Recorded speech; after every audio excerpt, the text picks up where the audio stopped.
Good morning to you. This is Kakaaki Social. I'm Rena Obozeghie. Well, the senator who is representing Kano Central, Rufai Hanga, is being kicked and clapped for on social media for offering his constituents burial kits ahead of death. Well, he donated 5,000 pieces of white fabric and clay pot should any of them die anytime soon. Well, the senator's gesture is said to be in line with the traditional Muslim burial customs that is observed in the north. Well, I'm told also that while the white fabric is traditionally used to wrap the deceased, clay pots are broken at the initial covering before burial in sand. Well, I got this from Voice of Hausa on X, a verified account. If we just go further, you will see what he has donated. So this is 5,000 clay pots, and I'm not sure what number of white fabric this is as a constituency project, but I also read somewhere else that he just did that as a wealthy man that he is, customary with the people around that place. So it's not a constituency project. Let's see what the originator of this post says. It says, this is a constituency project of Senator Rufai Sani Hanga, senator representing Kano Central. Instead of building hospitals, he distributed 5,000 pots and white clothes for the burial of the people of the senatorial district. Let's have some thought on this. In reaction, Yaya Abba says, this too is something considering the fact that everyone will need a pot and a white clothes at a certain time. But then, curious is Dr. Adam, who says, how would he feel if his constituent donates to him a branded coffin with his name on it and a gravesite with his name engraved on a headstone? And then also in reaction to this is Mohammed, who says, this is indeed said to be true, and I heard the good people of Kano variously responded by praying that a distinguished senator becomes the first beneficiary of his gifts, quote and unquote. Let's see more thoughts and stories. So we move away from that to say that as the search by Nigerians for the President Bola Tinubu intensifies, former Vice President Atiku Abubakar has joined the bandwagon, asking who is in charge of the government, as Kashim Shettima has also left Nigeria for the United States. Well, in a post on his X handle that is verified, he wondered, just next slide is himself and the President. Then we'll go over to see what Atiku is saying in his post. He says, I have been inundated by report of the absence of the President and Vice President from the country. It is unprecedented that the two leaders will be absent from the country at the same time, especially now that the nation is faced with daunting challenges. The question that readily comes to mind is who is in charge of government at this point, or is it right to assume that we are on autopilot? And that was signed by him. Well, in the meantime, after an hour after his post, his former spokesperson, Daniel Bwala, in what appeared to be shocking to netizens, made a separate post saying that Tinubu can preside over Nigeria from anywhere in the world, where he's requesting that Section 5 of the Constitution is referred to.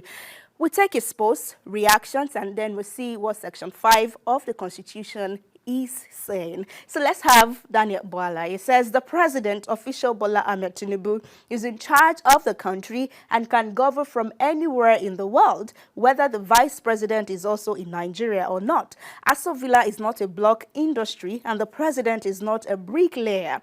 Read Section 5 of the Constitution. Apparently, it wasn't the case for netizens, but because his boss, Atiku Abubakar says his media have said that, oh, they're no longer together, they are not an item at the moment, but we insist that his boss, so let's say his former boss, because he responded just after he said what he said. So Femi says, wait, are you replying your former paymaster Atiku? People are desperate in this world, though. Do you think your new paymaster won't be wary of you? If you can do this to Atiku, what's the assurance you would do the same to the new one?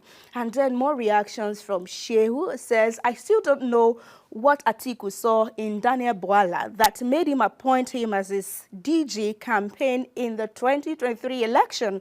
Such unprincipled and disloyal dude is who Atiku thought will help him win election. It's now clear he was a mole in PDP working for Tinubu. And it says, I pity Atiku's dollar. Why not Naira though? Okay.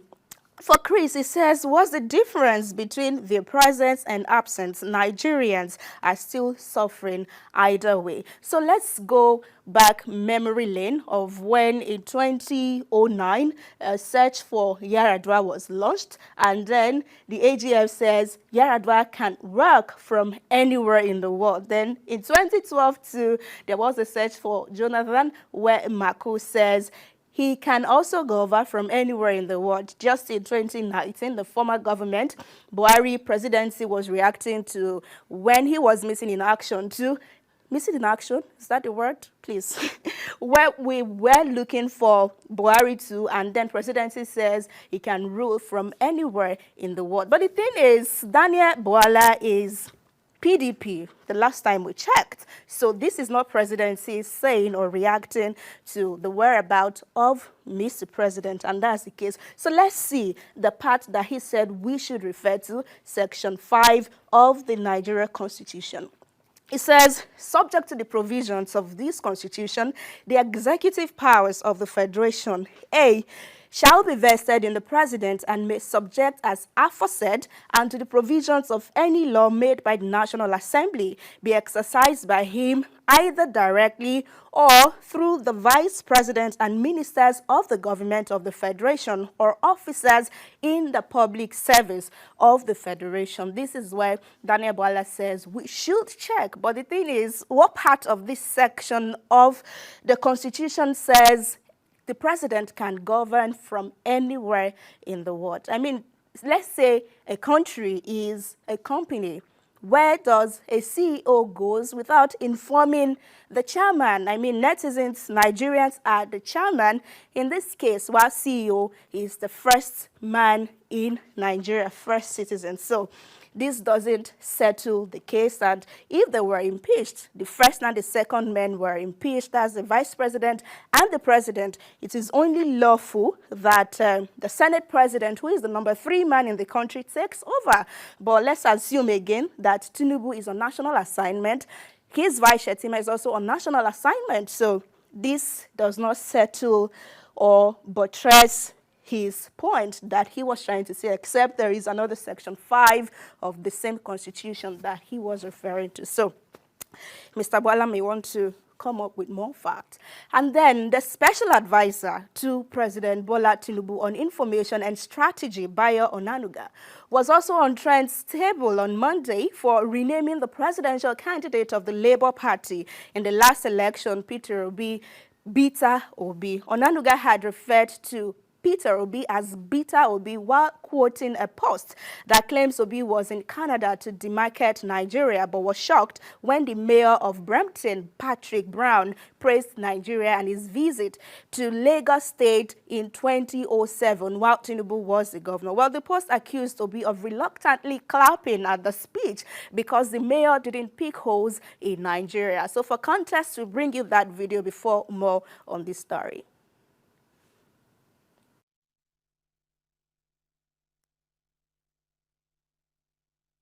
We're supposed to have a video right there just to show you how Mr. Peter Obi reacted while the mayor praised Nigeria. Apparently, it is not there. But if, okay, maybe you could ask for it on social media, Rena Obi, or I'll copy you. But then you can also find it on Peter Obi's personal account. He shared that video himself and he clapped.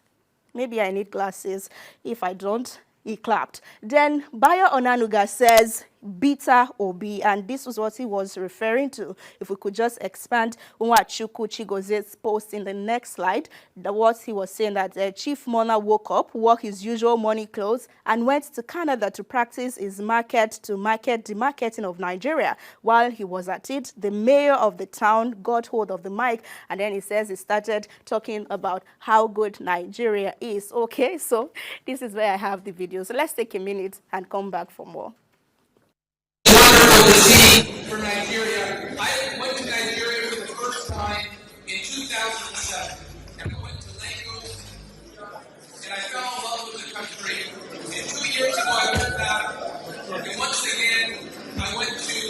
like ghosts, and I went to visit everything, and I toured the country.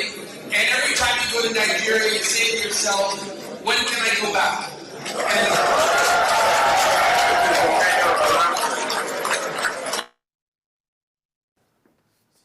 All right, so that's the video right there. People say, oh, he clapped. Others says he did not clap because Tinubu was his counterpart as at 2007. Now, let's see how Nigerians reacted to this. This is the original post by Nwachukwu Chigozie that Bayo Onanuga reposted, where he says Peter Obi. So we've read this, so we move over to how Nigerians are reacting to this development. Let's see who has first reaction. In the next slide, we already read this. So Charlie Boy says, we are saddened and disappointed at Mr. Bayo Onanuga for addressing His Excellency Peter Obi as Peter Obi. Such disgusting name-calling on an active and dedicated citizen like His Excellency Peter Obi, who has never sponsored any form of violence against the state or the government, is uncalled for. He continued, but this is what we'll take here. Cool of Lagos says, the question here is your Obi not a bitter person going around the world and keep demarcating your country, all because you lose an election? But more thoughts will be coming from Hassan, who says, remember that today on Peter Obi, remember that tomorrow is pregnant. President are immune, but appointees aren't. Okay. For words of time, we would like to leave it at that point, but maybe we'll bring this story tomorrow. It's that of a 4-year-old who died in school, allegedly, after he choked on his foot. The mother is protesting, the family too is protesting, but they say that they are being embarrassed by the Nigeria police force here in Abuja. We'll bring you details tomorrow. Yes, welcome. Like you never left. Rena, it's interesting, really. I just want to quickly say that the media has it all over today. I hope social media will also capture that. Now, the vice president was on his way to the US, but he turned back and is back in Nigeria. So maybe it was just what I would call much ado about nothing, really. But it's neither here nor there. Oh, well, yeah, that was just yesterday before we heard that his flight had issues and then he had to come back to Nigeria. But he's back in Nigeria. Yeah, the vice president is back. All right. Well, thank you so much for all you do. Thank you, too. Thank you very much. The streets of social media are always very interesting. And like I say, some of the time you find yourself, it's like a jungle out there, really. We'll go through it anyways. All right. I hope you have a machete and a gun. All right. Thanks so much, Rena. Thank you too. Have a great day. You too.